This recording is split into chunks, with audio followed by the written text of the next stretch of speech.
Hello all, welcome back. And if you're new, my name is DH and it's been so long. I have missed all of you so much. I sincerely apologize for the lull of updates in the long form videos. Finally have some time to catch up over the holidays. And so today I am here to catch up on the Bridgerton Season 3 Part 2 discussion. And I'm really looking forward to hearing you guys' opinions on some of the things that happened in Part 2. So without further ado, let's just freaking get into it. Yeah.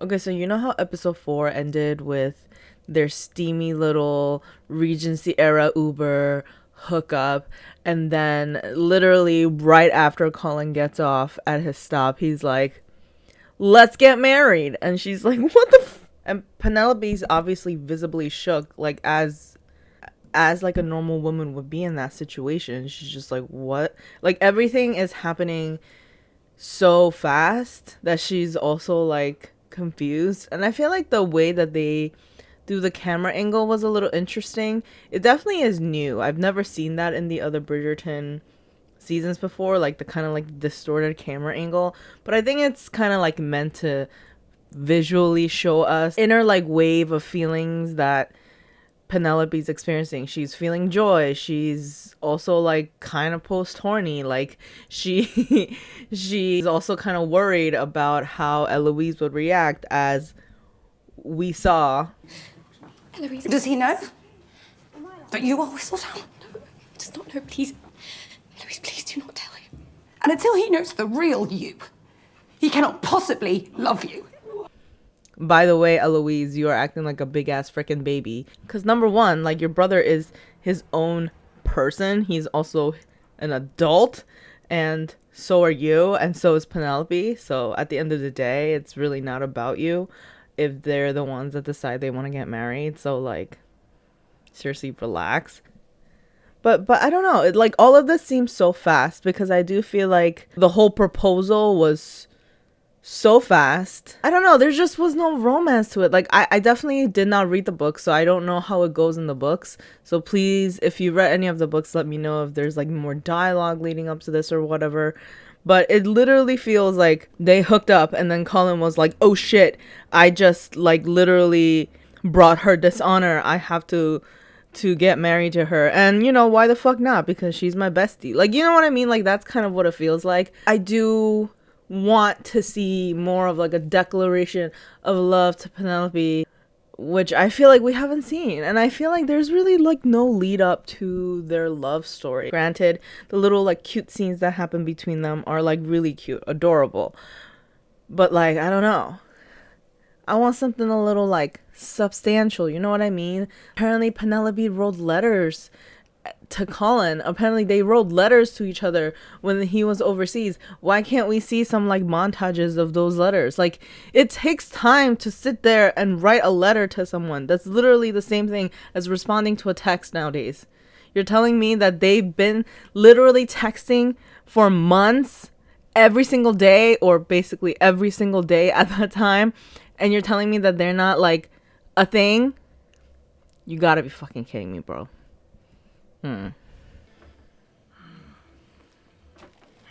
Entire friendship must have been a ruse to get to him all along. Oh my god, shut up, Eloise. Like literally, like I don't know if anybody likes Eloise in this season, because she's just been nothing but annoying the entire time. First of all, you guys were like literal children when y'all met. You're telling me that like a freaking 7-8-year-old girl is like, ooh yeah, I'm gonna like scheme my way into this friendship so I can marry her brother later on. Like you know what I mean? Like, do you hear what you're saying, Eloise? Get your head out of your ass, Eloise. Seriously. This is how I hear of my daughter's engagement. You hide out in your room all day, and you let me read about it in Whistledown. Dabbling was a reasonable match. I do not think it's unreasonable. Colin cares for me. Has he told you that he loves you? As much as people like to give shit to Portia for her being kind of a bitch sometimes, she's a bitch because she had to be. Because as a woman, it's just hard to get by during that time without having some sort of stability with a man, right? Unfortunately. So, like, I totally get that she's trying to err on the side of caution for Penelope with this. I really like the dynamic of the relationship that they have in this season, and I do want to see more of their relationship.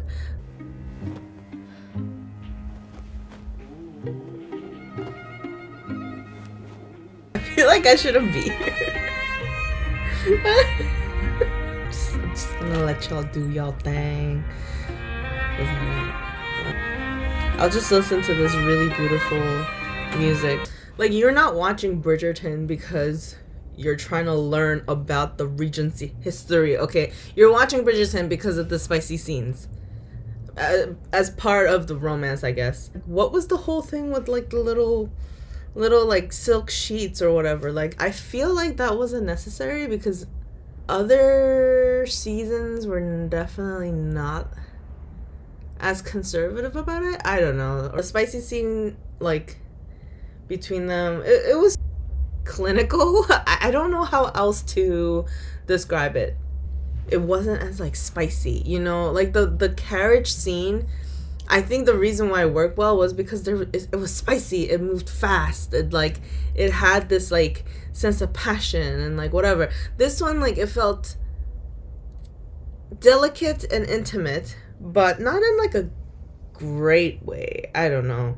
Maybe it's just the fact that they had to have that sheet over her belly in the beginning. Like, I don't know. That rubbed me kind of the wrong way, and then it, like, set the wrong tone for the rest of the scene for me, so... She would love to be unmasked. The power, the infamy, freedom to do whatever she wants. I am she. I am Lady Whistledown. And you are right. I can do whatever I want. No. No, don't do it. Why would you do that? I am she. You are literally going to put yourself in a freaking hole because you're not gonna know how to get out of it.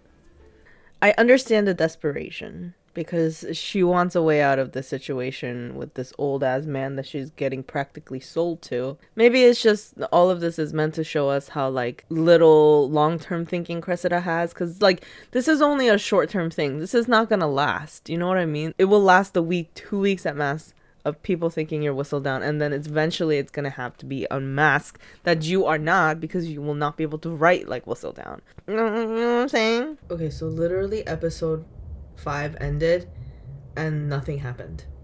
Nothing happened except Penelope and Colin got engaged. And the thing is, like, I'm watching season 3 literally just for Colin and Penelope, and the only side story that I'm only remotely invested in, Kilmartin and Francesca, and also a little bit of Violet and that guy that she's talking to. The others, I really just don't care. To be honest, with the Cressida story, like, I feel for you, Cressida. Like, sorry, but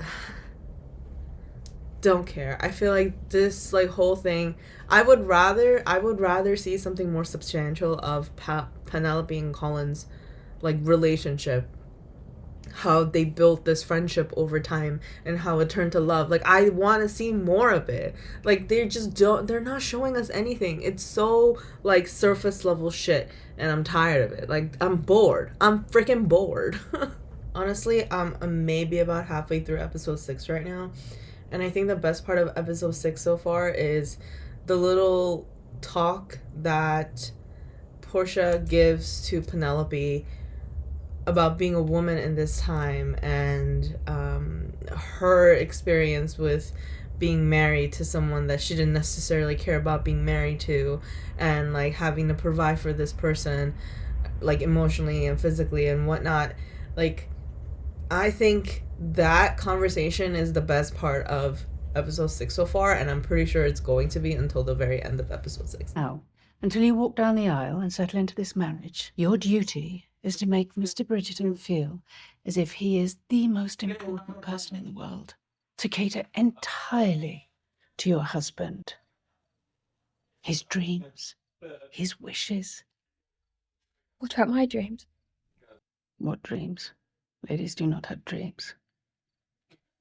They have husbands. And my greatest wish has always been for you three to do better than I did. I want scenes that show me who characters are, and I feel like this is a really good depiction of Portia and like the type of person that she is and why she is the way that she is now. Like, I want to see more of this shit instead of like, I don't know, some dumb shit with Cressida. Like, I don't care. I don't care. Okay, literally just finished episode 6, and here are the meaningful things that happened. 1, Portia giving Penelope a little pep talk about life and being a woman in that world and being married and being a wife.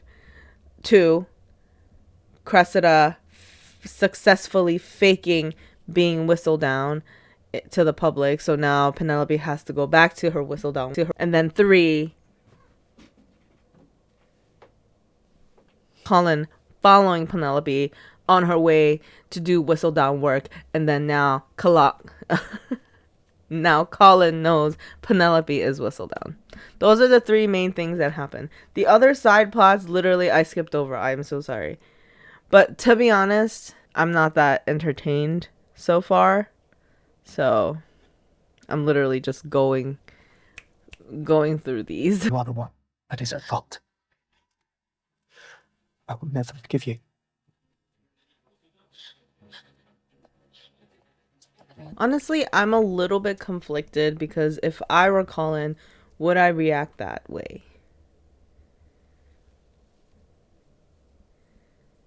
Maybe. He doesn't know the full story. So I feel like initially his reaction is understandable, but I would like to see how he reacts after Penelope kind of gives him the backstory as to what she's been doing. So, yeah. I am back to continue watching episodes 7 and 8.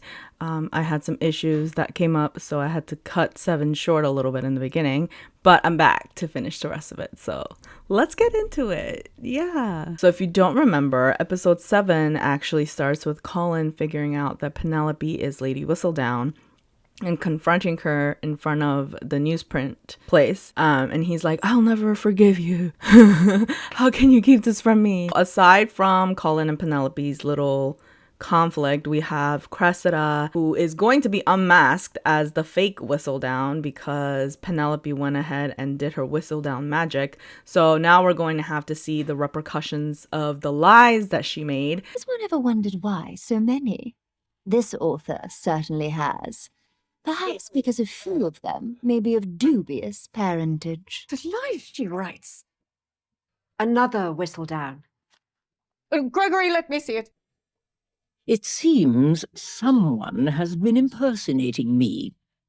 Cressida Cowper, this author is not. I will not even mention the small cruelties Mr. Davidson's wife endures daily. Except, I suppose, I just did. You know, it's so funny because if you're going to pretend to be someone, you're going to have to come up with more than just like suspicions you have. Like, you already know that Lady Whistledown is not dumb. She's observant. She knows things for a fact before she prints them, or she knows things with intuition for a fact before she prints them. Cressida's little Whistledown antic here, talking badly about the Bridgerton family in such ways that are very disrespectful and uncalled for, frankly. I feel like they have it coming, Cressida and her mother. I'm so grateful for everything you've done for me, but already I feel in the door between you and Colin. Perhaps I always have been. That is not true. You are the truest friend I have ever known, Elf. I cannot bear the thought of losing you completely. Either of you. To be honest, I think season 3 is about the love story and friendship between Eloise and Penelope. Like, I don't know. I feel like Eloise and Penelope, for some reason, have more chemistry than Colin and Penelope sometimes. And maybe that just comes from them being really good friends. or maybe it just comes from like the actresses being really good friends in real life. But like the actress for Penelope and Colin, apparently like the actors are also really good friends in real life. So I'm not really sure like what's not translating correctly over the screen to me. But it seems like more of this season is focused on so many different little plot lines that I can't really 100% pay attention to Penelope and Colin's relationship because there's just so many other things within it. And like the real central relationship that is kind of being questioned here is the friendship between Eloise and Penelope. So I feel like that's like the overarching story, to be honest. Perhaps that was another part of your planned entrapment. I did not mean to entrap you, Colin. I love you. Well, Colin, that was really uncalled for. Like, what the fuck? Okay, granted, yes, she has lied about being Lady Whistledown. She has wrote some scathing things about certain people in your life, including yourself. But I feel like there's just something not logical here. Like, for Colin to immediately find out and then not even like demand an explanation from her or even like want to sit down and like discuss like how did this come about? Like did you really mean those things you wrote about certain people? Like, you know what I mean? Like there are no questions being asked. He's just assuming things all on his own. He is not communicating. He is not letting Penn talk to him. Like this is so immature and it's just like, Colin, you literally bragged about how much you grew over your course of your vacation and like traveling abroad and shit, and like this little, like not little, but this problem that you guys are having, you're just not talking about it. It's driving me insane. It drives me insane when characters don't talk to each other. Oh my god. Why did we have to write such cruel things about the Bridgertons, Mama? Could we not have picked another family? Perhaps I was wrong to turn on Eloise. She is the one person who's ever shown me true friendship. And where is she to comfort you now? But in this world, it is every person for themselves, especially amongst women. Honestly, this whole thing with Cressida is really sad. Like, to be fair, I did not care too much about her story, but I don't think that I would want to see her just being like shunned from the world because of what she did. Like, I think we forget because of her like level of maturity, I guess, like physically, that she probably is still quite young, right? It's sad because Cressida, to be honest, Eloise is not a very good friend. She has not really shown you true friendship. Like, it's sad that she thinks that because, to be frank, I can't stand Eloise. Do you know what is most humiliating? I let you talk so much about my journal as if I were to be this great writer, when all this time you have been a published writer, renowned across Mayfair. I honestly think a large part of Colin's reaction is his ego being hurt. You know what I mean? Like, he's like, oh, look at me. Like, I write so well. Like, I showed you these writings thinking I was going to be this writer. And yet you're this, like, renowned published writer all over town. I feel like that conversation or that dialogue was interesting to include because it kind of, like, shows us insight into, like, the embarrassment that Colin is feeling from his, you know, inferiority complex or whatever it may be. Get over yourself, bro. Like, your girl is an amazing writer and she's smart as fuck. Like, why would you be mad? I mean, I would honestly just be like, yo, like, I'm shocked, but good for you. I'm kind of annoyed that he's like, oh, you need to stop publishing, blah, blah, blah. It's like, girl, do you know how much she makes? Come on. In the name of the Father, and of the Son, and of the Holy Ghost. Amen. Would you like to dance? Lord Gilmartin, do not mean it. Why not? I did not think you a dancer. Or perhaps not. But perhaps we should both be more bold in declaring ourselves. Oh, that's so cute. He's saying like, I want to dance with you, girl, because I love you. They're really cute. He oversteps. Oh, I think they move quite beautifully. No, not them.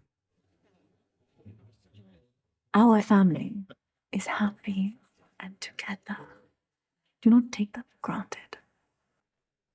Penelope, you are in Bridgerton now. She's like, oh yeah, totally forgot. We just got married. I am Whistledown. I will not change that. Talk your shit, Pen! That. Colin, Well, it's too our fucking wedding. bad, Colin. I shall sleep on the sofa tonight. Yo.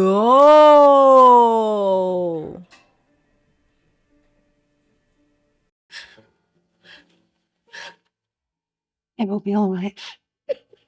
It will. See? The true love story in this season is Eloise and Penn. Because Colin's a bitch. Because Cressida discovered my secret. She demands £10,000 to keep it. You cannot be serious. How did she discover you? I can pay her. You have made that higher sum. Slightly more, if we're being honest. Dude, that's crazy. So okay. So Cressida is asking for £10,000 as blackmail so that she can keep Penn's secret that she's Whistledown. If you guys think about it, £10,000 value during the Regency era. I literally just Googled it. And it says, depending on which method is used to calculate inflation, £10,000 in modern times is approximately $990,000 to $16 million. Bro, what? That's crazy. That means that over the course of the few years that she's been writing, this girl made probably like, I don't know, I'm gonna do the lower end approximation, but like at least $1 million. This girl is a millionaire by herself in secret. And she's like, oh, £10,000, no problem. I think I can pay that. It's like, the fuck? Who the fuck are you, Penn? What?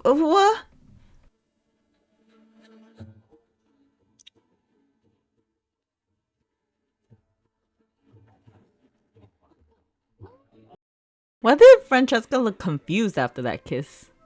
She was just like, did I like that? Did that feel like anything? Or should I say, dearest gentle readers?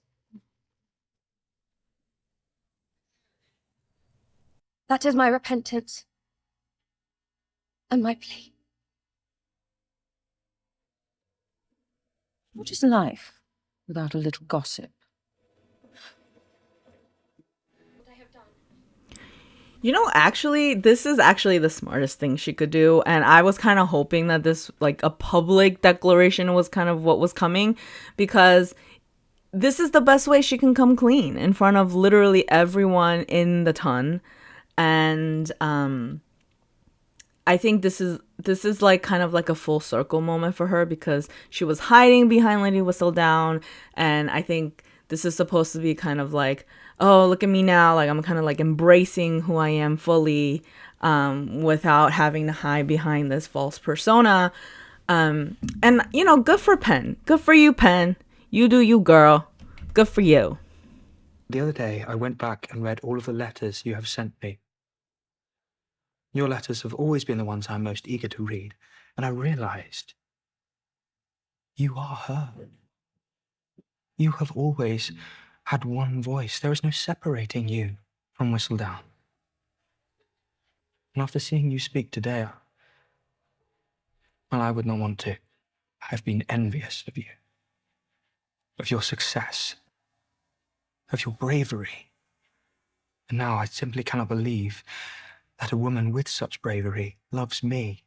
Well, at least Colin now understands the power that she holds. Like, damn.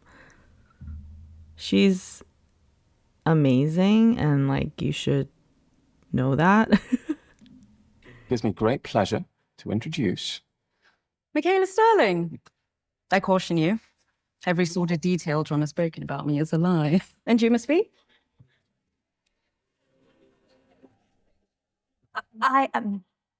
Well, I'm Francesca Bridgerton. Kilmartin. Kilmartin is my name. A pleasure to make your acquaintance. Francesca just love struck by Lord Kilmartin's cousin? Girl, what? You just got married. Like, hello? Hello? What? And hopefully, dear reader, you will stay on to enjoy them with me as we begin this next part of our journey. Yours truly, Penelope Bridgerton.